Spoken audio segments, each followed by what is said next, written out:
Baiklah, saya akan menjelaskan materi tentang sistem informasi. Sebelum saya menjelaskan tentang sistem informasi, saya akan menjelaskan apa itu sistem.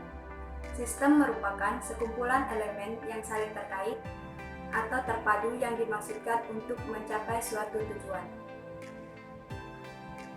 Jadi, sistem informasi adalah suatu sistem dalam suatu organisasi yang mempertemukan kebutuhan pengolahan transaksi harian yang mendukung fungsi operasi organisasi yang bersifat manajerial dengan kegiatan strategi dari suatu organisasi untuk dapat menyediakan kepada pihak luar tertentu dengan laporan-laporan yang diperlukan. Selanjutnya, contoh sistem informasi yaitu yang pertama, sistem reservasi pesawat terbang, sistem untuk menangani penjualan kredit kendaraan bermotor, sistem biometrik, sistem pos atau point of sale, sistem telemetri, sistem berbasiskan kartu cerdas atau smart card.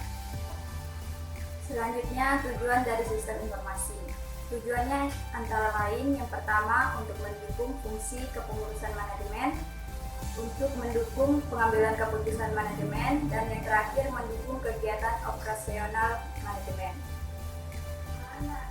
Berbicara dengan sistem informasi, erat kaitannya dengan teknologi informasi. Teknologi informasi adalah segala bentuk teknologi yang diterapkan untuk memproses dan mengirimkan informasi dalam bentuk elektronis. Adapun jenis-jenis sistem informasi yaitu yang pertama, sistem pemrosesan transaksi atau Transaction Processing System. Yang kedua, sistem informasi manajemen atau Management Information System.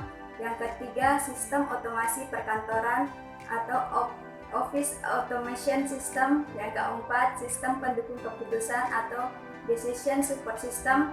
Yang kelima, sistem informasi eksekutif atau Executive Information System. Yang keenam, sistem pendukung kelompok atau Group Support System. Dan yang terakhir yaitu sistem pendukung cerdas atau Intelligent Support System. Baiklah, saya akan menjelaskan dari jenis-jenis sistem informasi tersebut. Dimulai dari yang pertama yaitu sistem pemrosesan transaksi. Sesuai dengan namanya, sistem informasi ini digunakan untuk menghimpun, menyimpan, dan memproses data transaksi serta kadangkala mengendalikan keputusan yang merupakan bagian dari transaksi. Yang kedua yaitu sistem informasi manajemen atau Management Information System. Sistem ini merupakan sistem informasi yang digunakan untuk menyajikan informasi yang digunakan untuk mendukung operasi, manajemen, dan pengambilan keputusan dalam sebuah organisasi. Yang ketiga yaitu sistem otomasi perkantoran atau Office Automation System. Sistem ini memberikan fasilitas tugas-tugas pemrosesan informasi sehari-hari di dalam perkantoran dan organisasi bisnis. Yang keempat, sistem pendukung keputusan atau Decision Support System.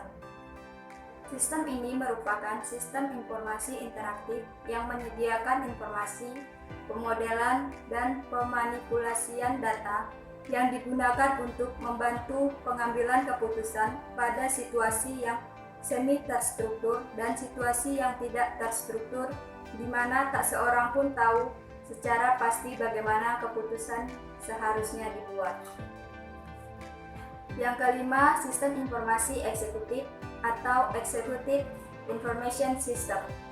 Sistem ini merupakan sistem informasi yang menyediakan fasilitas yang fleksibel bagi manajer dan eksekutif dalam mengakses informasi eksternal dan internal yang berguna untuk mengidentifikasi masalah atau mengenali peluang.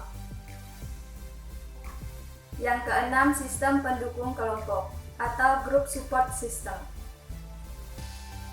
Sistem ini merupakan sistem informasi yang digunakan untuk mendukung sejumlah orang yang bekerja dalam suatu kelompok. Sistem ini pada awalnya dibuat untuk mendukung sejumlah orang yang berada pada lokasi yang berbeda yang hendak melakukan sumbangsaran, pemberian komentar, pemilihan suara, dan evaluasi terhadap alternatif melalui sarana komunikasi. Dan yang terakhir yaitu sistem pendukung cerdas atau Intelligent Support System. Sistem ini merupakan sistem cerdas karena sistem yang memiliki kemampuan seperti kecerdasan manusia. Baiklah, selanjutnya saya akan menjelaskan tentang e-learning, e-commerce, dan e-government. Yang pertama, e-learning. E-learning adalah suatu proses pembelajaran jarak jauh dengan cara menggabungkan prinsip-prinsip dalam proses suatu pembelajaran dengan teknologi. Adapun manfaat dari e-learning adalah yang pertama, efisiensi biaya, yang kedua fleksibel, dan yang ketiga kita bisa belajar dengan mandiri. Selanjutnya e-commerce. Menurut Kalakota dan Winston, pengertian e-commerce adalah aktivitas belanja online dengan menggunakan jaringan internet serta cara transaksinya melalui transfer uang secara digital. Adapun jenis-jenis e-commerce yaitu yang pertama, e-commerce business to business atau B2B, yaitu e-commerce yang melalui bisnis ke bisnis. Yang kedua, e-commerce business to customer, yaitu e-commerce yang melalui bisnis ke konsumen. Yang ketiga, e-commerce C2C.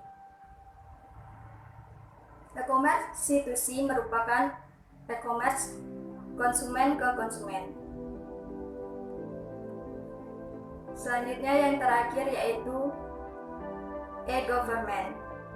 E-government adalah penggunaan teknologi informasi oleh pemerintah untuk memberikan informasi dan pelayanan bagi warganya, urusan bisnis, serta hal-hal lain yang berkenaan dengan pemerintahan.